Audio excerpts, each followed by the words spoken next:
എല്ലാവർക്കും നല്ല നമസ്കാരം. എന്നോട് വിശേഷങ്ങളൊക്കെ എവിടെ ആയിരുന്നാവേ എന്നുള്ളൊരു കമൻറ്റ് ഞാൻ പ്രതീക്ഷിക്കുന്നുണ്ട്. കുറച്ച് നാളെ ഒരു വീഡിയോ ചെയ്തിട്ട് അറിയാം. എൻ്റെ പൊന്നു കൂട്ടുകാരെ, നമ്മുടെ പ്രധാനപ്പെട്ട വരുമാന മാർഗ്ഗം യൂട്യൂബ് അല്ല എന്നുള്ള കാര്യം നിങ്ങൾ മറക്കരുത്. ജോലിയൊക്കെ ഇച്ചിരി ബിസി ആയിപ്പോയിടാവേ, എന്നാ ചെയ്യണം. അപ്പോൾ ഇന്നത്തെ ഈ വീഡിയോ ചെയ്യാനുള്ള കാരണം എന്ന് വെച്ചാൽ iPhone 16 സീരീസിൻ്റെ ലോഞ്ചാണ്. നിങ്ങൾക്കറിയാലോ, ഞാൻ പൊതുവെ ഐഫോൺ ലോഞ്ചുകൾ അങ്ങനെ കവർ ചെയ്യാറില്ല. കാരണം എൻ്റെ ഓഡിയൻസ് ബേസ് അങ്ങനെ അതിൽ വലിയ ഇൻട്രസ്റ്റഡ് അല്ലാന്ന് എനിക്കറിയാം. പൊതുവെ ആൻഡ്രോയിഡ് യൂസേഴ്സാണ്. പക്ഷേ ഈ വീഡിയോ ചെയ്യാനായിട്ടുള്ള കാരണം എന്ന് പറയുന്നത് iPhone 16 സീരീസ് പ്രൊഡക്റ്റുകളല്ല. iPhone 16 ഒരു രീതിയിലും എന്തെങ്കിലും കുറ്റം പറയാനോ അയ്യോ അത് ബോർ ഫോണെന്ന് പറയാനോ ഒന്നുമല്ല ഞാനിവിടെ വന്നിരിക്കുന്നത്. ആപ്പിളിൻ്റെ ഒരു രീതി അനുസരിച്ച് ഒരു ഫുൾ സീരീസിനെ അപ്ഡേറ്റ് ചെയ്യുമ്പോൾ വരേണ്ട മാറ്റങ്ങളെല്ലാം അവിടെ വന്നിട്ടുണ്ട്. ക്യാമറാസിൻ്റെ കാര്യത്തിൽ, സ്ക്രീനിൻ്റെ കാര്യത്തിൽ, ബാറ്ററിയുടെ കാര്യത്തിൽ, മറ്റ് പുതിയ ടെക്നോളജി ഫീച്ചേഴ്സിൻ്റെ കാര്യത്തിൽ, കുട്ടി എസ്തറ്റിക്കൽ ചേഞ്ചസിൻ്റെ കാര്യത്തിൽ എല്ലാ മാറ്റങ്ങളും അവിടെ വന്നിട്ടുണ്ട്. അപ്പോൾ തീർച്ചയായിട്ടും ആപ്പിൾ സ്റ്റാൻഡേർഡ്സ് നോക്കുകയാണെങ്കിൽ ഇതൊരു അപ്ഗ്രേഡ് തന്നെയാണ്.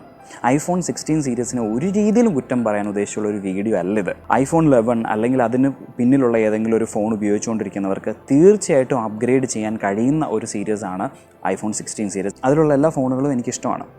ഇനി ജീവിതത്തിൽ ആദ്യമായിട്ടൊരു ഐഫോൺ മേടിക്കാൻ പോവാണ്, അങ്ങനെയുള്ളവർക്കും തീർച്ചയായിട്ടും ഞാൻ റെക്കമെൻഡ് ചെയ്യുന്നൊരു പ്രൊഡക്റ്റ് സീരീസാണ് iPhone 16 സീരീസ്. അപ്പോൾ ഈ പ്രൊഡക്റ്റുകൾക്ക് വേറെ പ്രശ്നമൊന്നുമില്ലെങ്കിൽ പിന്നെ എന്താണ് ഈ വീഡിയോയുടെ ടോപ്പിക്?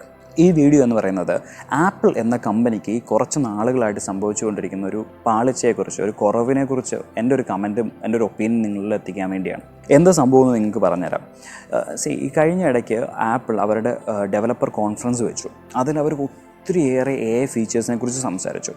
പറച്ചിലൊക്കെ കേട്ടാൽ തോന്നും ഉടനെ തന്നെ വരാൻ പോകുന്ന iPhone സീരീസിൽ AI ആയിരിക്കും ദ മെയിൻ ഫീച്ചർ.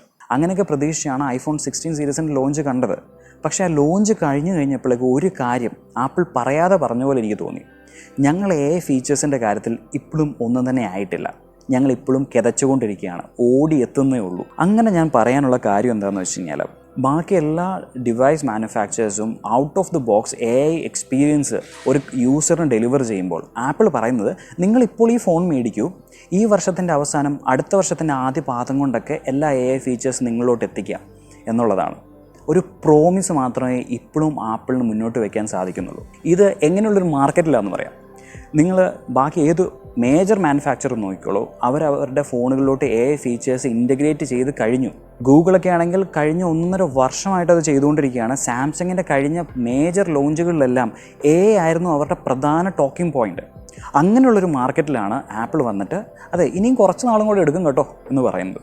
ആപ്പിൾ ഇപ്പോൾ ആയിരിക്കുന്ന ഈ അവസ്ഥയെ ആപ്പിളിൻ്റെ ഇതിന് മുന്നേ ഉള്ളൊരു ചരിത്രം പറഞ്ഞുകൊണ്ട് തന്നെ നന്നായിട്ട് ഞാൻ എക്സ്പ്ലെയിൻ ചെയ്തുതരാം.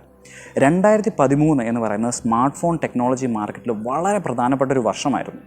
അന്ന് ഒരു company 64 bit smart phone chip ആദ്യമായിട്ട് അവതരിപ്പിച്ചു, അവരുടെ ഫോണുകളിൽ കൊണ്ടുവന്നു.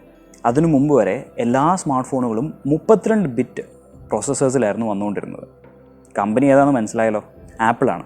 2013 ആപ്പിളാണ് ആപ്പിൾ A7 ചിപ്പിലൂടെ ആദ്യമായിട്ട് സ്മാർട്ട് ഫോൺസിലോട്ട് 64 ബിറ്റ് ചിപ്പുകൾ കൊണ്ടുവന്നത്. അതിനുശേഷം 1.5 വർഷം എടുത്തു ആൻഡ്രോയിഡ് മാനുഫാക്ചേഴ്സിന് ആ ഒരു ലെവലിലോട്ട് എത്താൻ വേണ്ടി. സ്നാപ്ഡ്രാഗൺ 400 ചിപ്പ് ഇറങ്ങി കഴിഞ്ഞപ്പോഴേക്കുമാണ് അതിന് തുടക്കമെങ്കിലും ആയത്. ഇതുകൊണ്ട് ആപ്പിളിനുണ്ടായ മെച്ചം എന്താണെന്നറിയാമോ? ഇപ്പോൾ പോലും ആൻഡ്രോയിഡ് മാർക്കറ്റിൽ അവൈലബിൾ ആയിട്ടുള്ള ചിപ്പുകളേക്കാൾ ആപ്പിൾ ചിപ്പുകളുടെ പെർഫോമൻസ് ഇച്ചിരി മുകളിൽ നിൽക്കും. കഴിഞ്ഞ കുറച്ച് വർഷങ്ങൾ നിങ്ങൾ എടുത്തു നോക്കുകയാണെങ്കിൽ ആപ്പിളിൻ്റെ ചിപ്പിൻ്റെ പെർഫോമൻസിൻ്റെ ഒപ്പം എത്താൻ വേണ്ടി ബാക്കിയുള്ള ചിപ്പ് മാനുഫാക്ചേഴ്സ് കിടന്ന് കഷ്ടപ്പെടുമായിരുന്നു. സ്നാപ്ഡ്രാഗണും മീഡിയടെക് ഒക്കെ ആപ്പിൾ ചിപ്പുകളുടെ പെർഫോമൻസ് ആയിരുന്നു ബെഞ്ച് മാർക്കായിട്ട് വെച്ചുകൊണ്ടിരുന്നത്. ഈ ഒരു ഫസ്റ്റ് മൂവർ അഡ്വാൻറ്റേജ് ചിപ്പിൻ്റെ കാര്യത്തിൽ ആപ്പിളിന് കിട്ടി. പക്ഷേ AIൻ്റെ കാര്യത്തിൽ ആപ്പിൾ ആ പരിസരത്ത് പോലുമില്ല. അത് ലഭിച്ചത് ഗൂഗിളിനും സാംസങ്ങിനും ഒക്കെയാണ്. ആപ്പിൾ ചിലപ്പോൾ അവരുടെ ആപ്പിൾ കാർ പ്രൊജക്റ്റിലോട് കൂടുതൽ കോൺസെൻട്രേറ്റ് ചെയ്തുകൊണ്ടായിരിക്കാം അവരൊരു കാര്യം വിട്ടുപോയി. Smartphones are getting super boring. ഇത് ഞാൻ 8 മാസം മുന്നേ ചെയ്ത ഒരു വീഡിയോയിൽ ഞാൻ പറഞ്ഞൊരു കാര്യമാണ്. സ്മാർട്ട് ഫോൺ ടെക്നോളജി അതിൻ്റെ പീക്കിലെത്തിയെന്നേ. ഇനി ഇതിനെ ഇൻട്രസ്റ്റിംഗ് ആക്കുക എന്ന് പറഞ്ഞാൽ ഒന്നെങ്കിൽ ഫോം ഫാക്ടർ മൊത്തത്തിൽ മാറ്റി വേറൊരു രീതിയിൽ സ്മാർട്ട് ഫോൺസിനെ പ്രസൻറ്റ് ചെയ്യണം, ഫോൾഡബിൾസ് കൊണ്ടുവരണം, അല്ലെങ്കിൽ ഇതിനേക്കാളൊക്കെ എളുപ്പമായിട്ടുള്ളൊരു കാര്യം എന്ന് പറഞ്ഞാൽ AI ടെക്നോളജി കൊണ്ടുവരിക എന്നുള്ളതാണ്. യൂസ്ഫുൾ ആയിട്ടുള്ള AI ടെക്നോളജി കൊണ്ടുവരിക.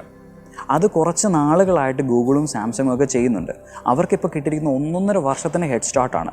അവിടേക്ക് പുതുമയുണ്ടോ എന്ന് ചോദിച്ചു കഴിഞ്ഞാൽ വലിയ പുതുമയില്ലാത്ത കുറച്ച് AI ഫീച്ചേഴ്സുമായിട്ട് ആപ്പിൾ വന്നിരിക്കുന്നത്. AI ഫീച്ചേഴ്സ് സ്മാർട്ട് ഫോൺസിലോട്ട് കൊണ്ടുവരിക എന്നുള്ള ആ ഒരു മേഖലയിൽ ആപ്പിൾ കിടന്ന് കിതയ്ക്കുകയാണ്. ഇതവർക്ക് തീർച്ചയായിട്ടൊരു പണിയായിരിക്കും.